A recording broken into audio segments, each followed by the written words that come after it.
السلام عليكم ورحمة الله وبركاته.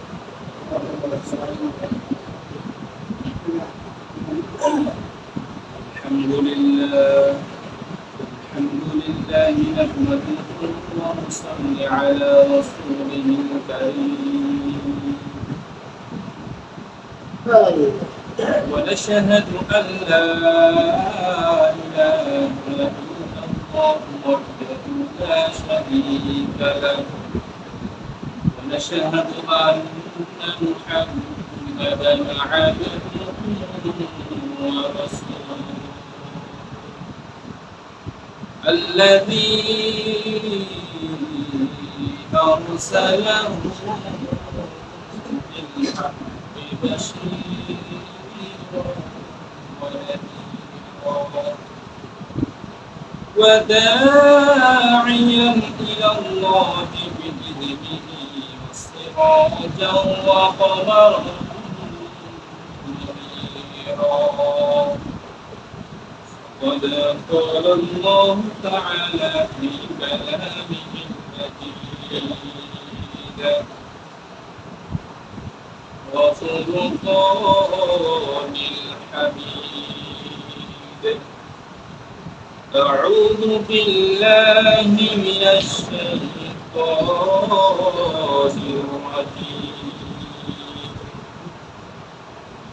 بسم الله الرحمن الرحيم يا أيها الذين آمنوا اتقوا الله حق تقاته ولا تموتن إلا وأنتم مسلمون صدقت يا رب العالمين وصدق رسوله النبي الكريم ونحن على ذلك الشاهدين والشاكرين والذاكرين الحمد لله رب العالمين الحمد لله সমস্ত প্রশংসা সেই মহান রব্বুল আলামিনের দরবারে সেই মহান আল্লাহ পাক রব্বুল আলামিন আমাদেরকে দুনিয়ার সমস্ত গুনাহের কাজ থেকে খালেক করে দুনিয়ার সকল ফিতনা থেকে দূরে রেখে দুনিয়ার সকল অহেতুক কাজ থেকে বিরতি রেখে যেই মহান অধিকার আপনাকে আমাদের আল্লাহ তাআলার ঘরের মেহমান হিসেবে কবুল করেছেন সেই আল্লাহ তাআলার দরবারে শুকরিয়া আদায় করছি সকলে পড়ি আলহামদুলিল্লাহ আল্লাহ তাআলার শুকরিয়া আদায় করছি যে মহান আল্লাহ রব্বুল আলামিন আপনাকে আমাকে শ্রেষ্ঠ মাখলুকাত হিসেবে সৃষ্টি করেছেন সেই সুবাদে আবার শুকরিয়া আদায় করছি যে মহান আল্লাহ রব্বুল আলামিন আপনাকে আমাকে শেষ নবীর উম্মত হওয়ার মতো সুযোগ দিয়েছেন অন্যান্য সাহাবায়ে কেরাম অন্যান্য নবী রাসূলগণ শেষ নবীর উম্মত হওয়ার জন্য আল্লাহ তাআলার কাছে দরখাস্ত করেছিলেন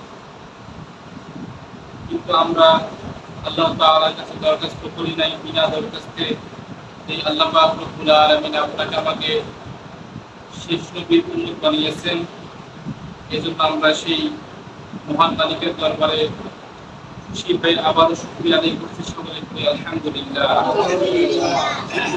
সাইয়্যিদুল মুরসালিন খাতামান নবিয়্যিন সেই রাসূলের প্রতি আমরা সকলে দুরূদ এবং সালাম পাঠ করব যার মাধ্যমে দ্বীন পেয়েছি যার মাধ্যমে ইসলাম পেয়েছি যার মাধ্যমে আমরা কোরআন পেয়েছি সেই রাসূলের প্রতি আমরা সকলে অন্তর থেকে পড়ি সাল্লাল্লাহু আলাইহি ওয়াসাল্লাম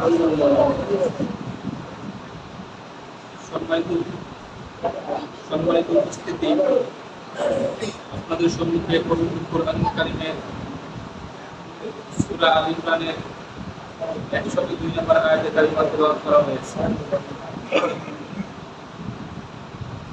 আসলে এই আয়াতের আলোচনা যদি কোনো আলেম বা বিজ্ঞ আলেম বা কাল কিয়ামত পর্যন্ত এই আয়াতের তর্জমা তর্জমা করে এই আয়াতের তর্জমা করে কেউ কখনো শেষ করতে পারবে না। সুবহানাল্লাহ। সুবহানাল্লাহ।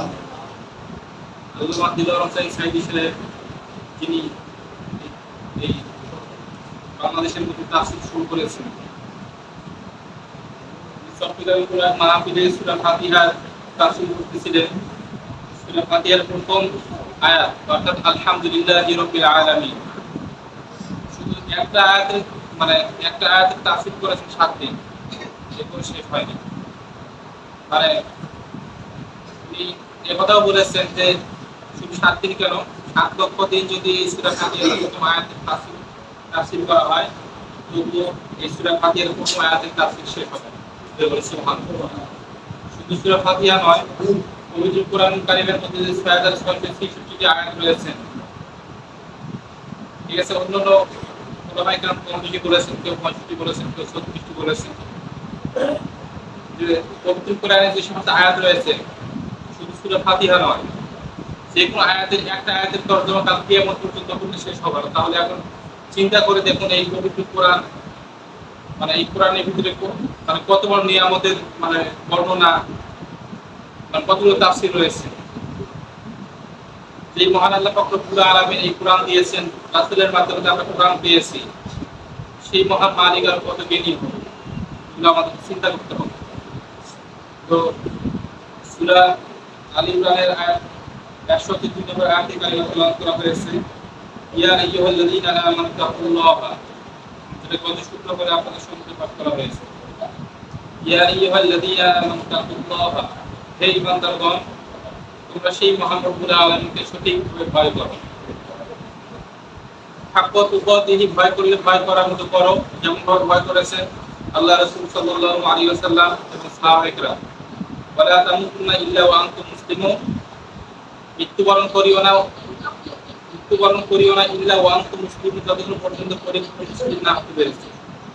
আজকে শেষ এই আয়াতের শেষের দিকে একটু আলোচনা করব। এটা হচ্ছে ওয়ালা তামুতুন্না, মৃত্যুবরণ করিও না ইল্লা ওয়া আনতুম মুসলিমুন, যতক্ষণ পর্যন্ত পরিপূর্ণ মুসলিম না হতে পেরেছে। তাহলে আপনাকে আমাকে মুসলিম হতে হবে এবং মৃত্যুবরণ করতে নিষেধ করেছেন যতক্ষণ পর্যন্ত আপনি আমি পরিপূর্ণ ঈমানদার এবং মুসলিম না হতে পেরেছি। এবং শুধু এই আয়াতের অর্থ এতটুকু নয়, আপনাকে আমাকে গুনাহবিহীন, গুনাহমুক্ত জিন্দেগি নিয়ে অন্ধকার কবরে যাওয়ার জন্য নির্দেশ দিয়েছেন আল্লাহ তাআলা। কেননা আল্লাহ পাক রব্বুল আলামিন আপনাকে আমাকে সৃষ্টি করেছেন, গুনাহ দিয়ে সৃষ্টি করেননি। আল্লাহ পাক রব্বুল আলামিন আপনাকে আমাকে সৃষ্টি করেছেন নিষ্পাপ বান্দা হিসেবে, নিষ্পাপ খাঁটি বান্দা হিসেবে আপনাকে আমাকে সৃষ্টি করেছেন।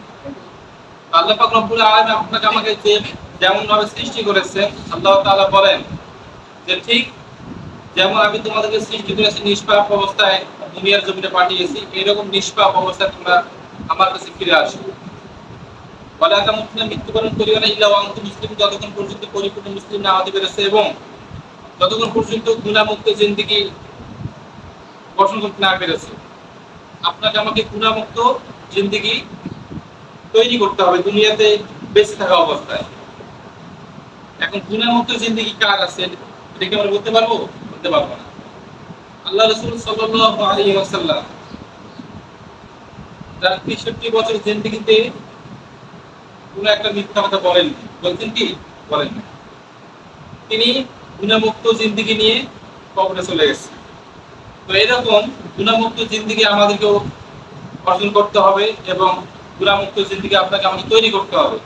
আল্লাহ রাসূল সাল্লাল্লাহু আলাইহি ওয়াসাল্লাম, যার কোনো গুনাহ নাই, আল্লাহ নবী সাল্লাল্লাহু আলাইহি ওয়াসাল্লাম গুনাহের জন্য প্রতিদিন আল্লাহ তাআলার কাছে 100 বার করে মাফ চেয়েছেন। সুবহানাল্লাহ। আল্লাহ রাসূল সাল্লাল্লাহু আলাইহি ওয়াসাল্লাম গুনাহের জন্য আল্লাহর কাছে 100 বার করে ক্ষমা চেয়েছেন। আল্লাহকে বলছেন, আল্লাহ মাফ করে দাও। আল্লাহ তাআলা বলছেন, হে আমার দোস্ত, তোমার কোনো গুনাহ নাই, তোমার কোনো গুনাহ না থাকার পর তুমি আমার কাছে কেন মাফ চাও? আল্লাহ রাসূল বলেছেন, রব্বুল আলামিন, আমার জীবনে অসংখ্য গুনাহ হয়েছে, আমার গুনাহের কোনো শেষ নাই, আমাকে মাফ করে দাও এবং সেই জাহান্নামের আগুন আমি সইতে পারবো না, জাহান্নামের আগুন থেকে আমাকে হেফাজত করো।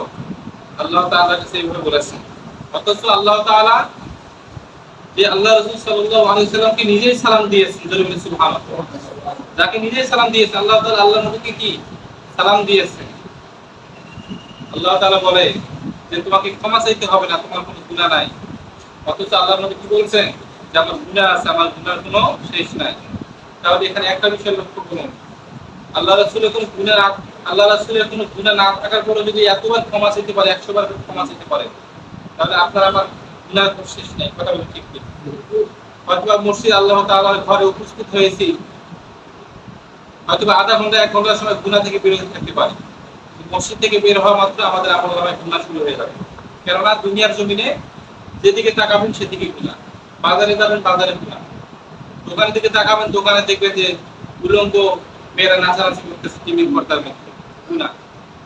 এক কথায় সেই দুনিয়ার জমিনে যেদিকে তাকাবেন সেদিকেই গুনাহ। তবে এক অস্ত্র দিয়ে দুই জিনিস ব্যবহার করা যায়, এক অস্ত্র দিয়ে মানুষ খুন করা যায়, আবার সেই অস্ত্র দিয়ে ভালো কাজ করা যায়।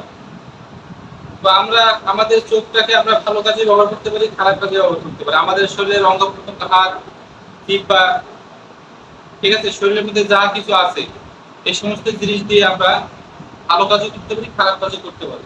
তবে আমাদেরকে ভালো কাজগুলোই করতে হবে। তো আমি কি বলতেছিলাম যে গুনার জন্য মাফ চাবো আল্লাহ তাআলার কাছে। কার কাছে? আল্লাহ তাআলার কাছে।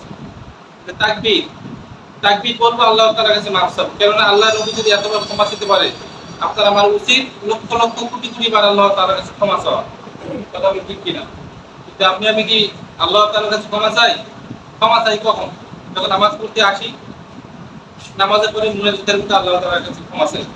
কিন্তু আল্লাহ রাসূলের হাদিস অনুযায়ী আল্লাহ রাসূল যদি 100 বার করে ক্ষমা চায়, তাহলে আপনার আমার কতবার উচিত ক্ষমা চাওয়া? এটা আপনাকে আমাকে বুঝতে হবে। শুধু নামাজের মধ্যে ক্ষমা চাওয়া না, আপনাকে আমাকে সব সময় আল্লাহ তাআলার কাছে ক্ষমা চাইতে হবে গুনার জন্য। কেননা আপনার আমার গুনার কোনো শেষ নাই, আপনার আমার গুনার কি নাই, শেষ নাই। গুনার জন্য মাফ চাইতে হবে সে আল্লাহ তাআলার কাছে। তাকবীর বলবো, এই এখন যে তাকবীর শুরু হয়েছে, যে 13 তারিখ আসর, 13 তারিখ আসর পর্যন্ত যে তাকবীর চলবে, আল্লাহু আকবার, আল্লাহু আকবার, লা ইলাহা ইল্লাল্লাহ, আল্লাহু আকবার, আল্লাহু আকবার, লিল্লাহিল হামদ। ঠিক আছে, এই তাকবীর বলবো, তাকবীর বলার পর আল্লাহ তাআলার কাছে ক্ষমা চাবো, গুনাহের জন্য ক্ষমা চাবো। ঠিক আছে, যে আল্লাহ নবী 100 বার ক্ষমা চেয়েছেন, আমাদেরকে যে 100 বার ক্ষমা চাইতে হবে এমনটা নয়। আপনি সব সময়, আপনি যখন সুযোগ পাবেন তখন আল্লাহর কাছে কি ক্ষমা চাবেন। এবং যে তাকবীরটা বললাম আপনাদেরকে, এই তাকবীর এটা পড়া ওয়াজিব, এটা প্রত্যেককে, নারী পুরুষ সকলকে এই তাকবীর পড়তে হবে, এটা পড়া ওয়াজিব। ওয়াজিব ওয়াজিব শব্দের অর্থ হচ্ছে আবশ্যক, মানে যেটা না করলে গুনাহ হবে। আমরা যারা জানি না তারা, মানে যারা জানে তাদের কাছে জেনে নেব, যেহেতু এটা ওয়াজিব আমল, এটা আমাদের সকলকে করতে হবে। 3 বার পড়বো কমপক্ষে, মানে একবার বাধ্যতামূলক করতে হবে। আর 3 বার পড়লে কোনো গুনাহ নাই, আর পড়লে সওয়াব পাবেন। প্রত্যেক ফরজ নামাজের পরে 3 বার। ঠিক আছে, স্মরণ থাকবে তো? প্রত্যেক ফরজ নামাজের পরে কয়বার? 3 বার পড়তে হবে। আল্লাহু আকবার, আল্লাহু আকবার, লা ইলাহা ইল্লাল্লাহ, আল্লাহু আকবার, আল্লাহু আকবার, লিল্লাহিল হামদ। আমরা কিন্তু অনেকেই তাকবীর জানি না, কথা ঠিক কি? আসলে এগুলো জানা হচ্ছে ওয়াজিব, যেটা আমাদের করতে হবে, যেটা না করলে গুনাহ হবে। আমরা সকলেই আমলটা করব, এই আমল করার পরে আল্লাহ তাআলার কাছে ক্ষমা চাইব এবং কোরআনের সঙ্গে বন্ধুত্ব স্থাপন করব। যে ইল্লা ওয়া আনতুম মুসলিম, ইল্লা ওয়া আনতুম মুসলিমুন, যে পরিপূর্ণ মুসলিম হয়ে অন্ধকার কবরে যাওয়ার জন্য আল্লাহ তাআলা আমাদেরকে নির্দেশ দিয়েছেন। যে পবিত্র মুসলিম কারা, যে পরিপূর্ণ মুসলিম কারা, এটা আমাদেরকে এই সংজ্ঞা নিতে হবে কোরআন ও হাদিস থেকে। লাইসা মিন্না মান লাম ইয়াতাকান্না বিল কুরআন, না, হাদিসে সরল আসতেছে না। যাই হোক, যে কাফির এবং মুসলিমদের মধ্যে পার্থক্য হচ্ছে নামাজ। কাফির এবং মুসলিমদের মধ্যে পার্থক্য কি? নামাজ। যে শুধু নামাজ পড়লে কিন্তু মুসলিম হওয়া যায় না, নামাজ পড়ার পাশাপাশি কোরআনের সঙ্গে আমাদেরকে সম্পর্ক থাকা লাগবে। কথা বলেন ঠিক কিনা? কোরআনের সঙ্গে আমাদের সম্পর্ক কেমন, এই বিষয়ে কিছু বলতে চাই। যে আসলে কোরআনের সঙ্গে আমাদের সম্পর্ক নাই বললেই চলে। কাল কিয়ামতের ময়দানে এই কোরআনের সুপারিশ ছাড়া, কোরআনের অনুমতি ছাড়া আপনি আমি কেউ জান্নাতের মধ্যে প্রবেশ করতে পারবো না। কথা বলে ঠিক কিনা? এই জন্য আপনাকে আমাকে নামাজ পড়ার পাশাপাশি পরিপূর্ণ মুসলিম হতে হবে এবং কোরআনের সঙ্গে বন্ধুত্ব স্থাপন করতে হবে। কোরআনের সঙ্গে আমাদের সম্পর্ক নাই বললেই চলে। তার বাস্তব প্রমাণ যে পবিত্র কোরআনুল কারীমের উপরে যে ছোট্ট একটা কাপড় থাকে, সাদা কাপড় থাকে কিনা বলে? এই এই কোরআনের উপরে যে কাপড়টা থাকে, এই কাপড়টাকে আমরা সপ্তাহে, মাসে, বছরে আমরা পরিষ্কার করতে চাই না। কথা বলছি কিনা? তুমি কিছু বললাম? বললাম বাস্তব। আপনি নিজের বিবেকে প্রশ্ন করেন যে কোরআনের উপরে যে কাপড় থাকে, এই কাপড়কে আমরা পরিষ্কার করতে চাই না।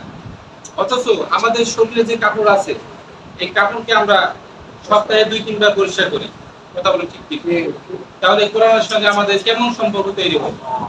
অথচ আল্লাহ রাসূল বলেছেন যে কোরআনের সঙ্গে বন্ধুত্ব স্থাপন করো যদি কোরআনের সুপারিশ পেতে চাও। তাহলে আপনার আমার কি কোরআনের সুপারিশের প্রয়োজন আছে? আছে, অবশ্যই আছে। যদি কোরআনের সঙ্গে যদি কোরআনের সুপারিশের প্রয়োজন হয়, কোরআনের অনুমতির যদি প্রয়োজন হয় জান্নাতে যাওয়ার, তাহলে কোরআনের সঙ্গে বন্ধুত্ব স্থাপন করো। কোরআনের সঙ্গে বেয়াদবি করা যাবে না। কোরআনের খিদমত করতে হবে। কোরআনের খিদমত, কোরআনের খাদেম সবাই হতে পারে না।